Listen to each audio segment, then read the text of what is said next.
ప్రియమైన దేవుని జనులారా, దేవుని ఆశ కలిగి దేవుని వాక్యం వినడానికి చేరువచ్చిన వినుచున్న అందరికీ ప్రభు నామములో ఉదయపూర్వక నిండు వందనాలండి. గ్రంథం నుండి కొన్ని లేఖన భాగాలను మనం పరిశీలించుకుందామండి. దేవుని పిల్లలు ఎలా ఉండాలి అనే ఒక అంశం మీద కొన్ని మాటలుగా మనం జీవ గ్రంథంలో నుండి పరిశీలించుకుందామండి. దేవుని పిల్లలు, దేవుని బిడ్డలు ఎలా ఉండగలిగితే మనం ఆయన దీవెన పొందుకుంటాము, ఆయన ఆశీర్వాదం పొందుకుంటాము, లేక ఆయన పరిశుద్ధ పిలుపుతో పిలిచినటువంటి ఆ వాగ్దానాన్ని పొందుకుంటాము అంటే మనం ఎలా ఉంటే ఆయన బిడ్డలుగా పిలువబడతాము, ఆయన పరలోక రాజ్యంలో చేర్చబడతాము అనేది కొన్ని మాటలు జీవ గ్రంథం నుండి పరిశీలనకు చేసుకుందాం. ప్రియమైన దేవుని వారలారా, అపొస్తలుడైనటువంటి పౌలు గారు కొరింథీ పట్టణానికి 2వ పత్రికగా రాస్తూ 13-11 మరొకసారి చదువుకుందాం. ప్రియమైన వారలారా, తుదకు సహోదరులారా, సంతోషించుడి, సంపూర్ణులై ఉండుడి, ఆదరణ కలిగి ఉండుడి, ఏక మనసు గలవారై ఉండుడి, సమాధానముగా ఉండుడి. ప్రేమ సమాధానములకు కర్తయ్యకు దేవుడు మీకు తోడై ఉంటాడు. ఇలాంటి పరిస్థితిగా ఉన్నప్పుడు అలాంటి సమాధాన కర్తయ్యగినటువంటి దేవుడు మీకు తోడుగా ఉంటాడు. మీరు ఈ క్రమాలలో ఉండండి అని కొన్ని క్రమములుగా ఇక్కడ పై భాగంలో మనకు ప్రత్యక్షత పరిచి ఉన్నాడు పరిశుద్ధాత్మ దేవుడు. మనం ఎలా ఉండాలంట? సంతోషించాలంట. భక్తుడు చెప్తాడు, ఎల్లప్పుడూ ప్రభువునందు సంతోషించుడు, ఎల్లప్పుడూ ప్రభువునందు సంతోషించుడు అని చెప్తూ మరలా చెప్పుదను, ఎల్లప్పుడూ ప్రభువునందు సంతోషించుడని లేఖన భాగం మనం జీవగ్రంథంలో చూస్తాం. ఈ ఎల్లప్పుడూ అనే పదాన్ని యోబు గారు చక్కగా ఆయన వాడుకున్నాడు. ఆ పదాన్ని కష్టాలు వచ్చిన, నష్టాలు వచ్చిన, బాధలు వచ్చిన, ఇరుకులు వచ్చిన, ఇబ్బందులు వచ్చిన, పిల్లలే చచ్చిపోయినా, పశు సంపదే చచ్చిపోయినా, స్నేహితులే దూరమైన, భార్య అయినా దూరమైన, ఎవరు దూరమైనా ఆయన సంతోషంలోనే ఉన్నట్టు, కుమిలిపోయినట్టు, బాధపడినట్టు. పిల్లలు చనిపోతే బాధపడలేదు,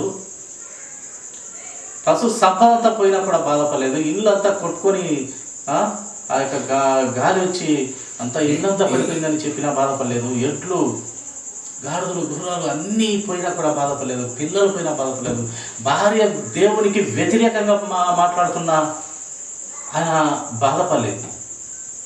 ఆయన నోటి మాట చేతనైనను ఏవో తప్పు చేయలేదని లేఖనం తెలియపరుస్తూ దేవుడే సాక్ష్యం ఇచ్చినాడు. ఊరు దేశమంతటిలో నా నీతిమంతుడు ఇలాంటి వాడు లేనేలేడని దేవుడే సాక్ష్యం ఇచ్చి చెప్పినటువంటి ఆలోచన ప్రియమైన దేవుని వల్ల ఆయన నోటి మాటతో కూడా తప్పు చేయలేదని చెప్పుటకు తన భార్య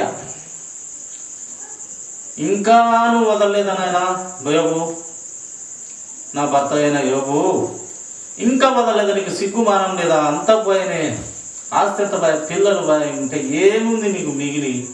నీ దేవుడు ఏం నీకు మేలు చేసినాడు? ఉన్నదంత పైన ఇంకా నువ్వు నీతి పట్టుకొని ఆడుతున్నావా? దేవుణ్ణి దూషించి సావు అని చెప్పింది. దేవుణ్ణి దూషించి సావు నాయనను అంటే అప్పుడు కూడా యోబు నోటి మాటతో తప్పు పలికినట్టుగా మనం లేఖన భాగాల్లో కనపడదు. అప్పుడు కూడా ఏమంటాడంటే, ఒక మూర్ఖురాలిని మాట్లాడినట్టు నీవు మాట్లాడవద్దు అంటాడు. అప్పుడు కూడా ఆమె మూర్ఖురాలు అని అండంలే. ఆ మూర్ఖురాలు ఒక పనికమాలినది మాట్లాడినట్టు మాట్లాడకుంటున్నాడు. ఆమె పనికమాలినదానా అని కూడా అండంలే. అంత మహాభక్తుడు యోబు గారు. కనుక ఇక్కడ లేఖన భాగంలో మనకు కనబడుతున్నటువంటి ఈ సంతోషించుడు అనేది ఆయన పరిపూర్ణంగా వాడుకున్నాడు ఈ పదాన్ని యోబు గారు. అందుకే మనకు గొప్ప మాదిరి.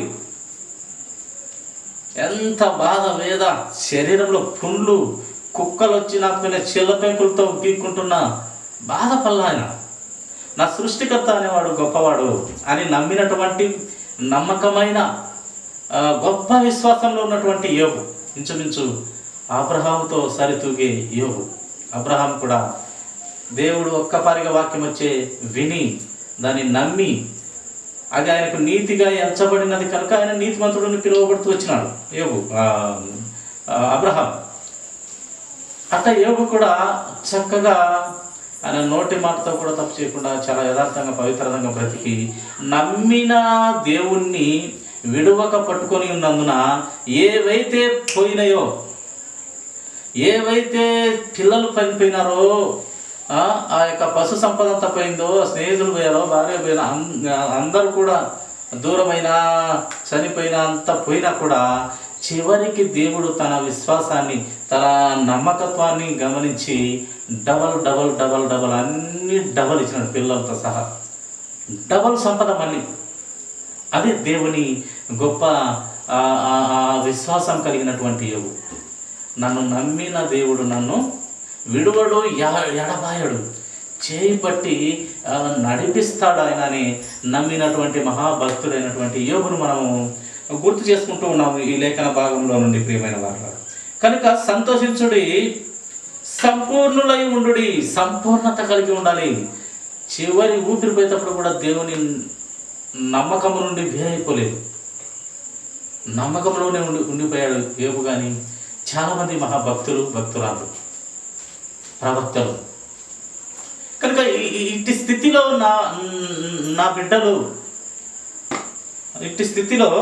నా బిడ్డలు ఇలా ఉండాలి అని మనకు మాదిరి పెట్టినారు ప్రియమైన దేవుని వారు. సంపూర్ణులై ఉండుడి, ఆదరణ కలిగి ఉండుడి. ఆదరణ ఏ కుటుంబంలో ఆ ఇరుకులు, ఇబ్బందులు, బాధలు వచ్చినప్పుడు, విరిగి నలిగి చెదిరిన వారుగా ఉంటున్నప్పుడు ఆదరించే విధముగా నీవు ఉండాలి.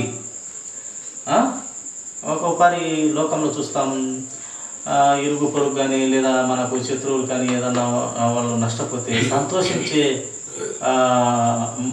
మట్టి పొర్రులై మరి ఎదుటి వారు బాధలు పడుతుంటే సంతోషించే పనికి మాన ఆలోచన కలిగినటువంటి బుర్రలు మనవి. కానీ ఈ భక్తుల ద్వారా ఇలాంటి ఆలోచన సరికాదు, ఇలాంటి వివేచన మీకు మంచిది కాదని ప్రత్యక్షతపరుస్తున్నాడు దేవుడు ప్రియమైన వల్ల. కనుక ఆదరణ కలిగి ఉండండి, ఏక మనసు గలవారై ఉండండి. ఏక మనసు. మనకు ఒక గొప్ప కుటుంబము పరలోక రాజ్యంలో ఉన్నది, ఒక గొప్ప కుటుంబం. అది మహా గొప్పదైన కుటుంబం. ఆ కుటుంబం ఎలాంటిదంటే ముగ్గురుంటారు ఆ కుటుంబంలో, తండ్రి, కుమార, పరిశుద్ధాత్మ. ఆ ముగ్గురు ఉన్నటువంటి ఆ గొప్ప పరలోక రాజ్యంలో ఉండే ఆ గొప్ప కుటుంబము, ఏ కుటుంబాన్ని బట్టి మనము ఈ భూమి మీద కుటుంబాలుగా పిలువబడుతున్నామో అట్టి పరలోక రాజ్యంలో ఉన్నటువంటి గొప్ప కుటుంబం అది. ఆ కుటుంబం ఎప్పటికీ, ఈ మధ్య చాలా రోజుల కిందట కూడా ఇదే ఆ కుటుంబం జ్ఞాపకం చేసుకుంటున్నాం. అంతా ఏక మనసు కలిగినటువంటి కుటుంబం అది. కుమారుడు పొరపాటు మాట్లాడు, తండ్రి పొరపాటు మాట్లాడు, పరిశుద్ధాత్ముడు పొరపాటు మాట్లాడు, వాళ్ళకు తెలుసు అంతేగా. నా బిడ్డ యేసు ప్రభువు తప్పు చేయడు, తప్పు మాట్లాడు. నా పరిశుద్ధాత్మ బిడ్డ తప్పు చేయడు, నాలోని అంశమైనటువంటి నా పరిశుద్ధాత్మ, నా ఊపిరైనటువంటి నా పరిశుద్ధాత్మ తప్పు చేయడు, నీతి తప్పుడు, న్యాయం తప్పుడు అనేది తండ్రికి తెలుసు. అలాగే ఈ ఇద్దరు కుమారులుగా పిలువబడుతున్నటువంటి తండ్రి, నా తండ్రి చాలా గొప్పవాడు. ఇద్దరు చెప్తారు, నా తండ్రి చాలా గొప్పవాడు. పరమందు ఉన్నటువంటి పరలోక రాజ్యమును కట్టినటువంటి నా తండ్రి చాలా గొప్పవాడు, నాకన్నా గొప్పవాడు. ఆయన తన స్వభావానికి నీతి తప్పే ఒక్కటి కూడా చేయడు. తన స్వభావం ఏంటంటే కేవలము ఆయన స్వభావము మంచి లక్షణాలు కలిగినటువంటి కొన్ని, అన్నీ కాదు. ఆయనలో కేవలము మంచి లక్షణాలు కలిగినటువంటి ఏకైక పరిశుద్ధుడు మన పరమ తండ్రి. అలాంటి తండ్రి ఆయన తప్పు చేయడు, యథార్థవంతుడు, ఆయన నీతిమంతుడు. అందుకే దేవుని వాక్యం కుమారుడు సవాలు విసిరినాడు, తండ్రి సవాలు విసిరినాడు, పరిశుద్ధాత్మ కూడా సవాలుగా విసిరినటువంటి లేఖన భాగాలు మనం ఎన్నో చూస్తాం. నాలో తప్పు ఉన్నదని మీరు ఎవరైనా స్థాపించగలరా? సరే, నేను మాట తప్పుతానని ఎక్కడైనా రుజువు చేయగలరా? నేను ఉన్నవాడను అనువాడను, ఈరోజు ఒక మాట రేపు ఒక మాట ఉండదు నాది అని ముగ్గురు కూడా ఏక మనసు, ప్రియమైన దేవుని వారల ఈ లేఖనాన్ని బట్టి ఏక మనసు కలిగినటువంటి గొప్ప కుటుంబం మనకు పరలోక రాజ్యంలో ఉంది. ఆ కుటుంబాన్ని బట్టి మనము ఏక మనసు కలిగి ఉండాలి. చూడండి, మనము ఈ లోకంలో ఈ సంఘాలుగా పిలువబడుతున్న లేక రకరకాల డినామినేషన్స్, రకరకాల అందరూ క్రీస్తునే కొనియాడేది, అందరూ క్రీస్తు పిల్లలే, అందరూ ప్రభు రక్తంలో కడగబడినటువంటి వారే. కానీ ఒక్కొక్క లేఖనము ఒక్కొక్క ఆలోచనగా చెప్పుకుంటూ వస్తారు. ఈ లేఖనము ఇలాగా, ఆ లేఖనము అలాగని ఈ సంఘాలుగా పిలువబడుతున్నటువంటి వ్యక్తికి ఒక వాక్యము వేరే వేరేగా మాట్లాడుకుంటారు. కానీ వాక్యము సరైన అర్థము ఒకటే, కానీ ఆలోచన మటుకు భిన్న అభిప్రాయాలుగా ఒక్క వాక్యాన్ని ద్వంద్వ అర్థాలుగా తీసుకుంటున్నారు. ఒకరు ఒక రకంగా అర్థం చేసుకుంటే ఇంకొక సంఘము లేక ఇంకొక వ్యక్తి ఇంకొక రకంగా అర్థం చేసుకుంటారు. కానీ ఆ వాక్య భావము లేక ఆ వాక్య సారాంశము లేక ఆ వాక్య ఉద్దేశము ఒక్కటే అని ఏ సంఘములో చాలామంది ఈ పొరపాట్లోనే ఉన్నారు. వాక్యము ఒకటే, ఒకే మంచి అర్థం కలిగి ఉంది. కానీ ఆ మంచి అర్థాన్ని తీసివేసి వేరే అర్థాలను తెచ్చిపెట్టి మనిషికి ఏకత్వంలో లేకుండా భిన్నత్వాలు కలిగినటువంటి సంఘాలను, మనుషులను మనము చూస్తూ ఉన్నాం, ప్రియమైన దేవుని వల్ల. అందుకే దేవుడు ఏక మనసు కలిగిన వారై పరలోక రాజ్యంలో ఒక ఏక కుటుంబము, ముగ్గురు వ్యక్తులుగా కనపడినప్పటికీ వాళ్ళు ఒక్కరే, ఒక్క మాటే, ఒకరు తప్పు చేయరు, ఒకరు నిందించుకొనరు, ఒకరు ఏంది పరుస్తున్నాడు. ప్రియమైన వల్ల ఏక మనసు గల వారై ఉండు, సమాధానముగా ఉండు. ఇంకా ఇవన్నీ ఇంకా క్రీస్తులోనే కదా మనకు దొరికేది. సమాధానం అంటే ఆయనే, ప్రేమ అంటే ఆయనదే, సమాధానములకు కర్తయ్యకు దేవుడు మీకు తోడై ఉన్నాడు. ఇవన్నీ మీరు కలిగి ఉంటే నా బిడ్డలారా, నా పిల్లలారా, మీకు దేవుడు తోడుంటాడు. అది ప్రియమైన దేవుని ఆలోచనలో ఉన్నటువంటి సహోదరి సహోదరుడా, ఎలా ఉండాలి మనం అంటే దేవుని కోరిన వారిగా, అంటే ఆయనకున్న మనసు ఉన్నటువంటి వారిగా, పరలోక రాజ్యంలో ముగ్గురు వ్యక్తులుగా తండ్రి కుమార పరిశుద్ధ ఆత్మదేవుడు ఏక మనసుగా ఉన్నటువంటి ఆ లక్షణం కలిగి ఉండాలని మనకు ఆ బైబిల్ అంతా కూడా ప్రత్యక్షత పరుస్తూ తన ప్రవక్తల ద్వారా, తన భక్తుల ద్వారా, తన భక్తురాళ్ళ ద్వారా, యేసుక్రీస్తు ప్రభు వారి జీవితం ద్వారా, పరిశుద్ధాత్మ దేవుని ఆ హృదయ ఆలోచనల ద్వారా, తండ్రి దేవుని ప్రేమ ద్వారా ఎన్ని రకాలుగా మనకు ప్రత్యక్షత పరుస్తుందో దేవుని వాక్యము, ఎంత గొప్పదో దేవుని వాక్యము. మనం అట్టి గొప్పదైన దేవుని వాక్య ప్రకారం మనము బ్రతకాలన్నది, ఆ దేవుని వాక్యానికి లోబడి బ్రతకాలన్నది దేవుని ఉద్దేశము, దేవుని ఆలోచన, దేవుని ప్రణాళిక, దేవుని కోరిక. ప్రియమైన వారు కనుక ఈయన 3 పాయింట్లుగా చెప్తున్నాడు. సంతోషంగా ఉండండి, సంపూర్ణులై ఉండండి, ఆదరణ కలిగి ఉండండి, ఏక మనసు కలిగి ఉండండి, సమాధానం కలిగి ఉండండి, ప్రేమ కలిగి ఉండండి, సమాధానములకు కర్తయ్యకు దేవుడు మీకు తోడుకుంటాడు. ఇవన్నీ కూడా ఒక 6 పాయింట్లుగా ఇక్కడ ఈ వాక్యంలో మనం కనపడుతుంది. ఇవన్నీ కలిగి ఉంటే అలాంటి సమాధానానికి కర్త అయినటువంటి దేవుడు మీకు తోడుగా ఉంటాడు. అల్లరికి కర్త కాదు, ఆయన సమాధానానికే కర్త. అలాంటి సమాధానానికి కర్త అయిన దేవుడు మీకు తోడు ఉండాలంటే ఆయన మాదిరి ఉండాలి. ఈ మధ్య ఒక సోషల్ మీడియాలో ఒక దైవ సేవకులు చెప్తూ ఉన్నారు, వాక్యము ఇంకా కరువు అవుతుంది, ఇంకా వాక్యము ప్రకటించబడుట ఆగిపోతుంది, బైబిల్ అంతా కూడా ఇంకా నిషేధింపబడే పరిస్థితిలోకి వస్తుంది, ఇంకా వాక్యము వినపడదు. కానీ ఎలా సువార్త జరగాలంటే ఆయన అంటున్నాడు, ఆ దేవుని దైవజనులు అన్నారు, తమ తమ ప్రవర్తన ద్వారా యేసుక్రీస్తు ప్రభు వారిని మనమే ప్రత్యక్షత పరచుకోవాలంట. ఎవరికి వారే ప్రభువును కలిగి జీవించాలి. ఆయనకున్న మనసు, ఆయనకున్నటువంటి ఆత్మ, ఆయనకున్నటువంటి ఆలోచన, ఆయనకున్నటువంటి పరిశుద్ధత, ఆయనకున్నటువంటి నీతి, న్యాయము, ప్రేమ, ఆదరణ, సంపూర్ణ స్థితి, ఇవన్నీ కూడా మనము ఆయనను మనలో కనపరుచుకుంటే అదే నీదే సువార్త. నువ్వు క్రీస్తును ధరించుకొని బ్రతకడమే నిన్ను చూసి వేరే వాళ్ళు లేక అన్యజనులు లేక క్రీస్తు రక్తంలో కడగబడినటువంటి వారు ఇతను లేక ఈమె క్రీస్తు బిడ్డ అయి ఉండొచ్చు, క్రీస్తు వారు ఇలాగే బ్రతికారు, ఒకప్పుడు బైబిల్ గ్రంథంలో ఇలాగా ఆయన బ్రతికి చూపించారు, ఆయన ప్రవక్తలు ఇలాగ బ్రతికారు, ఆయన భక్తులు ఇలాగ బ్రతికారు, యేసు క్రీస్తు ప్రభువారు ఇలాగ బ్రతికారు, లేక పరిశుద్ధ ఆత్మదేవుడిని ఆ ఆత్మ ఆలోచనలు ఈ విధంగా ఉన్నాయి, ఇతనిలో మనకు కనపడుతున్నాయని వాళ్ళు గమనించాలంట. అప్పుడు ఏ బైబిల్లో వాక్యం తెరచి చెప్పాల్సిన పనిలా, నీకు నీవే నీ క్రియల ద్వారా సువార్త జరుగుతుందని ఆ గొప్ప దైవజనులు చెప్పినప్పుడు చాలా సంతోషం వేసింది. ప్రియమైన వాళ్ళు అలాగా బ్రతకాలంట. అలాగా బ్రతకాలంటే మన హృదయాలను దేవునికి ఇచ్చినట్లయితే మనకు అలాంటి పరిస్థితి మనకు ఈ అన్ని పాయింట్లుగా మనకు దేవుని చేత ప్రేమింపబడే బిడ్డలముగా మనము కొనియాడబడతాం. ప్రియమైన దేవుని వల్ల మనము భక్తి విషయంలో సంపూర్ణంగా ఉండాలి, రక్షణ విషయంలో సంపూర్ణంగా ఉండాలి, విశ్వాసంలో ప్రార్థనలో సంపూర్ణంగా ఉండాలని మనకు లేఖనాలు సంపూర్ణత కలిగి ఉండే ఆ విషయంలో తెలియపరుస్తూ ఉన్నాయి. ప్రియమైన వాళ్ళ అలాగే ఆదరణ కలిగి ఉండండి అనే మాటను ఉద్దేశించి లూకా సువార్త 7:13 నుండి 15 వరకు మనం గమనించినట్లయితే అక్కడ విధవరాలి మీద కనికరము చూపుట, విధవరాళ్ళ మీద కనికరం కలిగి ఉండాలి, లేక ఆ తల్లిదండ్రి లేని పిల్లల పట్ల ప్రేమ కలిగి ఉండాలి. తల్లిదండ్రి లేరు, ఆ కనికరించే స్వభావం ఉండాలి. ఆ కనికరించే స్వభావం లేక ధనవంతుడు పాతాళంలో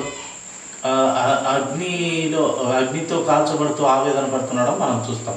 కనికరించే స్వభావంలో మనలో లేకపోతే మనము ధనవంతుడు పాతాళంలో ఆయన ఎలాగో ఇబ్బంది గురి అయినాడో, దాహం కోసం లాజను పంపని అరిచాడో, అలాంటి పరిస్థితి కనికరము కలిగి ఉండాలని దేవుడు చెప్తారు. అందుకే ఈ కనికరము క్రీస్తులో మనము పుష్కలంగా చూస్తాం. క్రీస్తులో మనము ఆయన లక్షణాల్లో గొప్ప లక్షణంగా చూస్తాం. కనికరము, ప్రేమ, జాలి, దయ, కృప, అన్నిటికి మించి ఈ కృపతో మనము బయటపడుతున్నాం. ఈ కృపతో నరకంలో కాల్చబడాల్సిన మనము ఈ కృప అనే ఈ 2 పదాలతో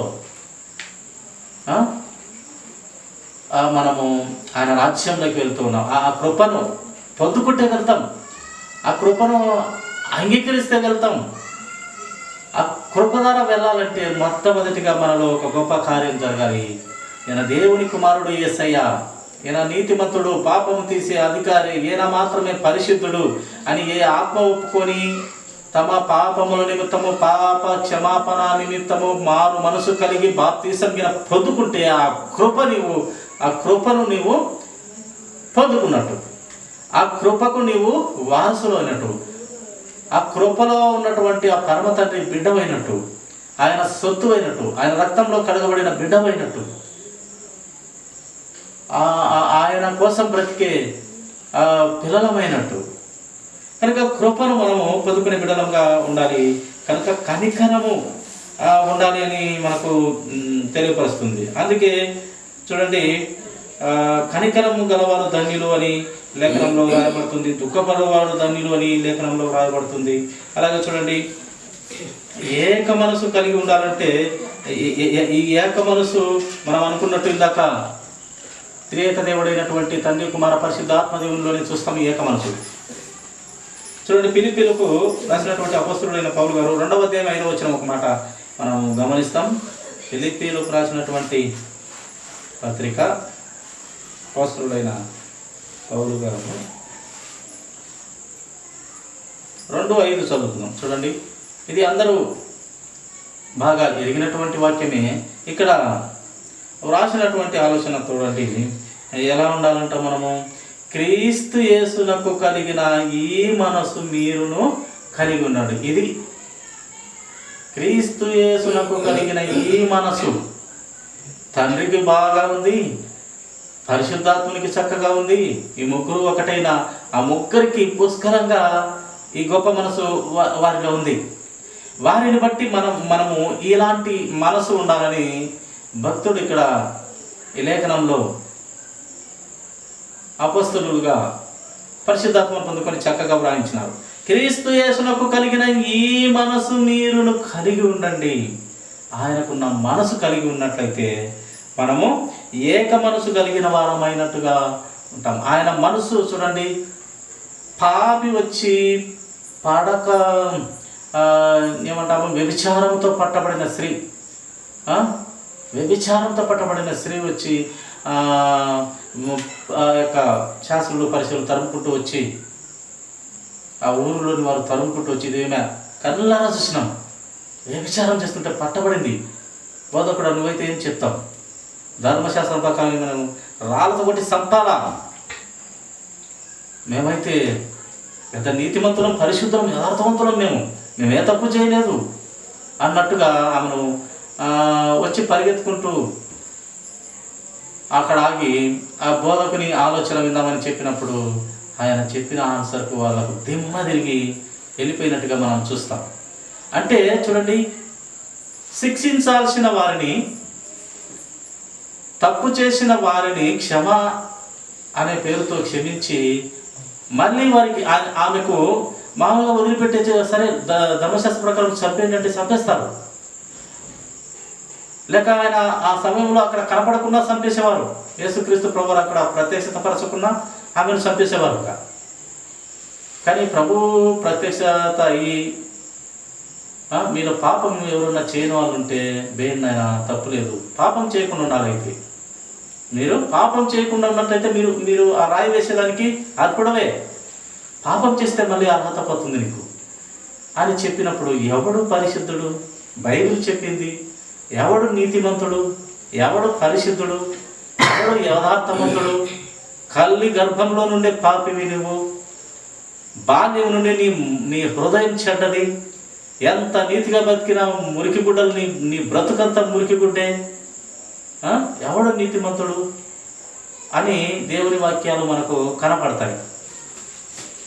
కనుక వారి ఆ పాయింట్ మీద వారికి చెప్పినప్పుడు, అయ్యో నేను ఏదో చిన్న తప్పు చేసి ఉన్నాను, ఆయన నా బ్రతుకు నాకు తెలుసు కదా అని అందరూ ఒక్కొక్కడు, పెద్దల కానించి వయసు వారి నుంచి ముసిలి వారి వరకు అందరూ, పిల్లల కానించి అందరూ ఒకడే ఆ రాయి వేయగలిగిన క్రీస్తు మాత్రమే అక్కడ నిలబడి, అమ్మా ఏస్య పట్టుకొని, ఒక పడుపు వృత్తిలో ఉన్న స్త్రీని పట్టుకొని, తల్లి అమ్మ నేను కూడా రాయి వేయను అంటాడు. నేను వేయగలిగిన అధికారం అయితే నాకుంది, కానీ తల్లి నేను కూడా రాయి వేయను. ఇక నీవు పాపం చేయక బ్రతుకు అన్నప్పుడు ఆమె బ్రతుకును మార్చేసినాడు. ఆమె మారింది. ఆమె ఎంతలా మారి తండ్రికి ఆరాధన చేసిందంటే చాలా గొప్ప ఆరాధన చేసింది. తన వెంట్రుకలతో ఆ అత్తరుగుడ్డి పాలగొట్టి, విలువైన అత్తరుగుడ్డి పాలగొట్టి కాళ్ళ మీద పోసి, తన వెంట్రుకలతో తుడిచి, తన నోటి పెదాలతో ముద్దు పెట్టుకొని ఎంత పడిందంటే, మరణమయ్యే దాన్ని నాకు జీవం ఇచ్చినావు నాయన నువ్వు అని కన్నీరు మున్నీరుతో యేసు పాదాలను ముద్దుకొని ఆ మాట చెప్తున్నప్పుడు ప్రభు అంటాడు శిష్యులను పట్టుకొని, ఎవరు నాయన మీరు ఎప్పుడైనా ఒక మంచినీళ్ళు ఇచ్చినారో, నాకు ఒక గ్లాసు మంచినీళ్ళు ఇచ్చినారా, ఏమే చూడు తన కన్నీళ్ళతో నా పాదాలు కడుగుతుంది. ఇలా కడిగించుకోవడానికి నాకు తృప్తి కాదు నాయన. ఆమె పశ్చాత్తాపతుడు. ఆమె మరణంకు అర్హురాలైనటువంటి ఆమెను కాపాడినందుకు ఆమెలోని పశ్చాత్తాపం చూడండి.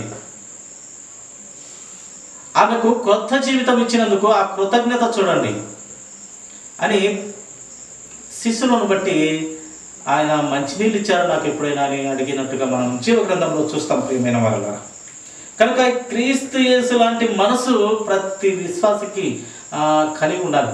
మనమైతే మానవులమే, ఆయనకున్న మనసు ఉండాలంటే కష్టమే. ఎంత కష్టమో ఏం కథ, చాలా కష్టం. కానీ ఆయన విశ్వాసం గొప్పది. ఆయన అతి పరిశుద్ధుడు. మన మన విశ్వాసము ఆవగింజంత మాత్రం ఉంచుకోవాలనేది ప్రభువే చెప్తున్నాడు. ఆవగింజంత విశ్వాసం పెట్టుకోసారు. ఈ కంపల చెట్టు పోయి సముద్రంలో పడునుగా కంటే పడిపోతుంది. అంత విశ్వాసం ఉంటే చాలు నీకు. ఆవగింజంత విశ్వాసం ఉంటే నువ్వు ఏదనుకున్నా జరుగుతుందని ప్రభువే చెప్పినాడు. కనుక మనమైతే అంత గొప్ప విశ్వాసంలో ఉండను, కానీ ఆవగింజంత విశ్వాసమైన ప్రతి ఆయన రక్తంలో కడగబడిన బిడ్డకు, ప్రతి ఆయనను అంగీకరించిన బిడ్డకు ఉండాలనేది దేవుని ఉద్దేశం. ప్రియమైన వాళ్ళ చివరిగా ఒక మాట చూసుకొని మనం ముగించుకుందామండి. చూడండి, హెబ్రీయులకు రాసినటువంటి 12:14, లూకా 8:48 రెండు మాటలు చూసుకొని మనం ముగించుకుందాం. ప్రియమైన వాళ్ళరా, హెబ్రీ 12:14 అందరితో సమాధానమును పరిశుద్ధతయు కలిగి ఉండుటకు ప్రయత్నించుడి. పరిశుద్ధత లేకుండా ఎవడును ప్రభువును చూడలేడు. అందరితో అంట సమాధానము కలిగి ఉండేది నేర్చుకోవాలంట.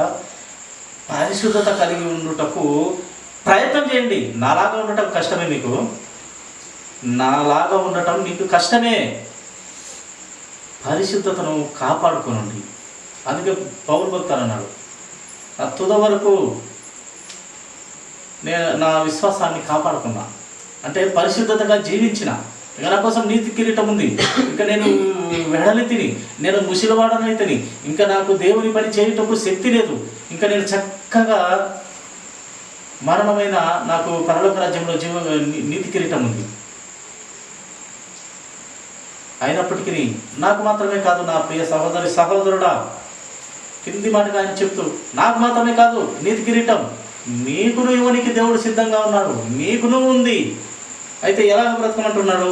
ఆనందంతో అందరితో సమాధానము పరిశుద్ధతయు కలిగి ఉండుటకు ప్రయత్నించండి.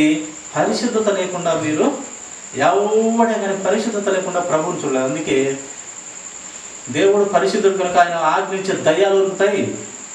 ఏదైనా ప్రకృతి ఆగుతుంది, గాలి తుఫాను అగ్ని ఏదైనా ఆగిపోతుంది. ఆయన పరిశుద్ధుడు కనుక, ఆయన మహాపరిశుద్ధుడు, అతి పరిశుద్ధుడు కనుక. కానీ ఒకనొక సమయంలో ఒక దయ్యం మొండికేసింది. ఒక భక్తులని ఒక దయ్యాన్ని గద్దిస్తాడు ఒక వ్యక్తి. నేను పరిశుద్ధులను, భక్తులను, క్రీస్తు బిడ్డను అని ఒక దయ్యాన్ని గద్దిస్తే ఆ దయ్యం అంటుంది, నాయనా నీవు పరిశుద్ధుడువా? నీవు గద్దిస్తే నేను వెళ్తానా? నువ్వు ముందు పరిశుద్ధుడువా అంటుంది. అంటే పరిశుద్ధత లేకుండా ఏ దయ్యాలు వెళ్ళవు, ఏ వాక్యము అది వినబడదు, వినిపించుకోరు కూడా. అంటే పవిత్రతగా, యథార్థగా, నీతిగా క్రీస్తుని బట్టి బ్రతికినట్లయితేనే నీ పరిశుద్ధతను బట్టి ఒక కార్యం జరుగుతుంది. నీ గొప్ప మంచి ఆలోచనను బట్టి ఒక కార్యం జరుగుతుంది. కానీ నువ్వు ఊరికి అనవసరంగా బిల్డప్ పడి చెప్తే దయ్యాలు పోవు, ఒక చిన్న పొరకపుల కూడా అది కదలదు. ఆవగింజంత మళ్ళీ పరిశుద్ధత కలిగి, ఆవగింజంత విశ్వాసం ఉంటే మళ్ళీ గొప్ప కార్యం జరుగుతుంది. కానీ పరిశుద్ధత లేకుంటే నువ్వు ప్రభువుని చూడలేవు, నువ్వు ఏ కార్యము నీతో కాదని ఆ దయ్యమాడ చక్కగా చెప్పేసింది. అందుకే ప్రియమైన దేవుని వారలారా, పరిశుద్ధత కలిగితేనే మనకు మంచిది. సమాధానం కలిగి, పరిశుద్ధత కలిగి ఉండుటకు ప్రయత్నించండి. ఆవగింజంత విశ్వాసంతో ఉండండి. పరిశుద్ధత లేకుంటే కనుక మీరు ఎవరును నన్ను చూడలేరు, తండ్రిని చూడలేరు, పరిశుద్ధాత్మని చూడలేరు, కుమారుని చూడలేరు. చివరికి ఒక గొప్ప భక్తుని కూడా మీరు చూడలేని పరిస్థితి అవుతుంది. కనుక పరిశుద్ధత విషయంలో మీరు జాగ్రత్తగా పడి, పౌలు గారు చెప్పినట్టుగా నేను నా యొక్క పరుగు తుదముట్టించి తిని నా విశ్వాసం కాపాడుకుంటుంది, నా పరిశుద్ధతను కాపాడుకుంటుంది అన్నాడు. అలాంటి స్థితిలో ఎదగాలని ఒక భక్తుడే కాదు, ఒక సాధారణ మంది, ఆయన రక్తంలో కడగబడిన ప్రతి బిడ్డ అలాగా ఉండమని లేఖన ఉద్దేశము, దేవుని ఆలోచన. ప్రియమైన వాళ్ళ చివరి మాటగా చూడండి, లూకా 8:48 ఒక మాట చూసుకొని ముగించుకుందాము. లూకా 8:48.